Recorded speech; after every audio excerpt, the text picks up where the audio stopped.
Two researchers have looked into the issue of sexism in online gaming. Now, these two male researchers specifically looked at the game Halo to see what type of responses male players have when they're winning and losing. Now, they didn't specifically set out to see whether or not, these guys have a terrible reaction toward women or to men. They just wanted to see what happens when they win or lose in these games. And the results are pretty fascinating.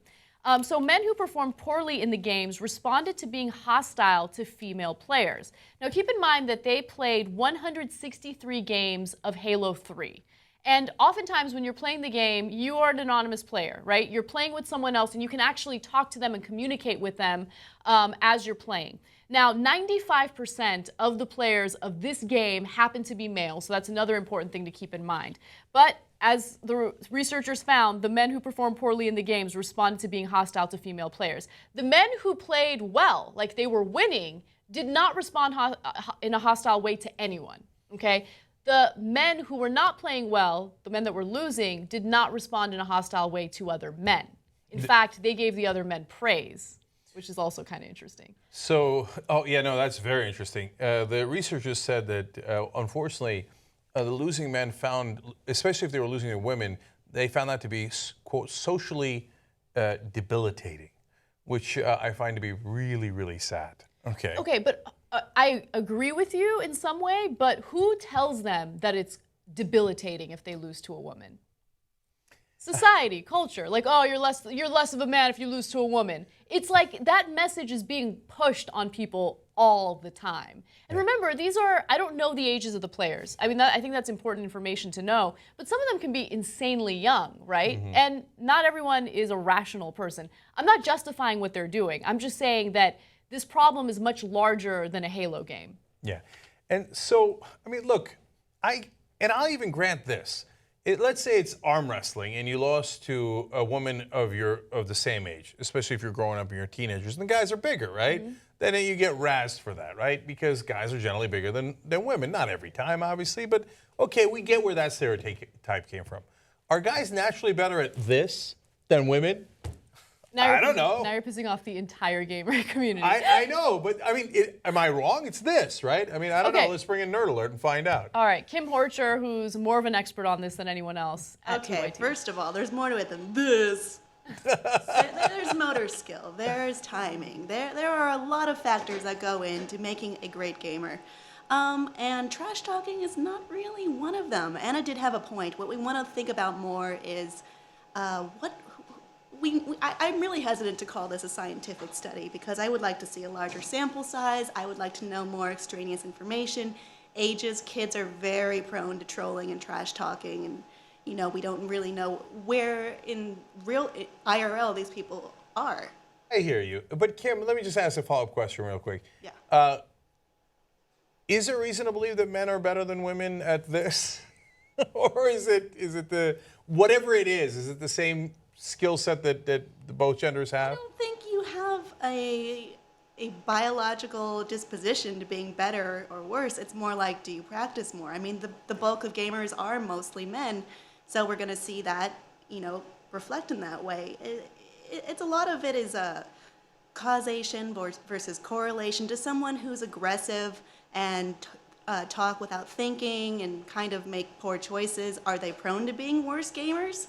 Maybe. I mean, it does take some level of discipline and practice and that's skill. really interesting. I never thought about it that way. So if the majority of the gamers are guys, well, obviously some of the best gamers are going to be guys, or maybe most of the best gamers are going to be guys, and it's obviously a matter of practice as to who's going to be better at. You ready? I'm going to do it again. This. Okay.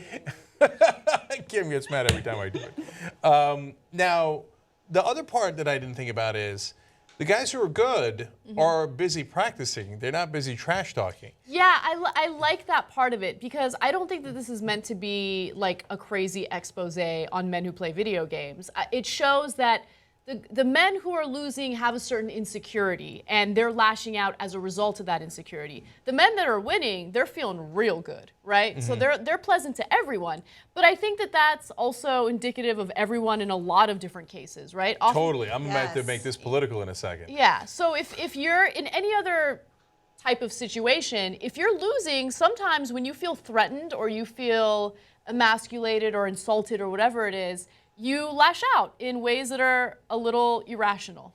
Well, let me go back to something you said earlier, Anna, because I find this hilarious. They explain at BBC.com, when performing poorly, players increase negative statements towards women and submissive statements toward the men who are winning. It's tribalistic amazing. Oh, as I find that the fuck. saddest thing in the world. Like, oh yeah, you, ha, ha, ha. Oh, more dominant man. I mean, a lot of But it it is has like, to do with societal expectations, no? anecdotally. I mean, you go back to being bullied as a kid, maybe. Your mother was right. Bullies feel bad about themselves. And I think it shows in a lot of ways. I mean, when we look at society, who are most likely to be the people who are part of like racist groups and like hate groups? They're not people who are doing that great in life for the most part. That's a good point. Yeah, no, that's partly where I was going to take it. You know what? This is how income inequality grows larger too, because people who are actually causing the inequality, getting the bigger tax breaks and the deregulation, all that stuff that's causing it, then get you to fight amongst each other. They go, hey, middle class. The problem isn't the guys who rigged the rules. The problem is the lower class. Oh, they're the welfare queens. You should fight them, right? And so the middle class gets angry because they just lost, but they don't realize who they lost to, and they turn around and beat the guy underneath them, right? And this is the oldest trick in the book. They used to do this back in the slavery days. Poor white folks in the South don't get mad at the guys who got all the money and all the privilege, get mad at the blacks, right? Not just in slavery, but also during civil rights, right? And so, I mean, it goes back to Rome, oldest trick in the book. And it's part of our nature, you can tell. And it's not to hate on guys, it's part of human nature, right? And so in this case, it happens to be that the guys who are losing turn around and, offer up their hands. Like I we love do. that gesture, by the way. Yeah, it's from Planet of the Apes. Like, oh, to the dominant male, right? And then go and look to kick down the person beneath them. In this case, they happen to be taking it out on women in the context of video games, but it really could be in any context, and it who's could be with any who's gender. the minority group and is easily identifiable as such. There we go. Yeah, perfect. In the context of video gaming, the minority group happens to be women. But in all the other contexts, it's either the poor, blacks, sometimes gays, right? That happens often as well. So it's interesting to see it playing out in gaming as it does in almost all other contexts.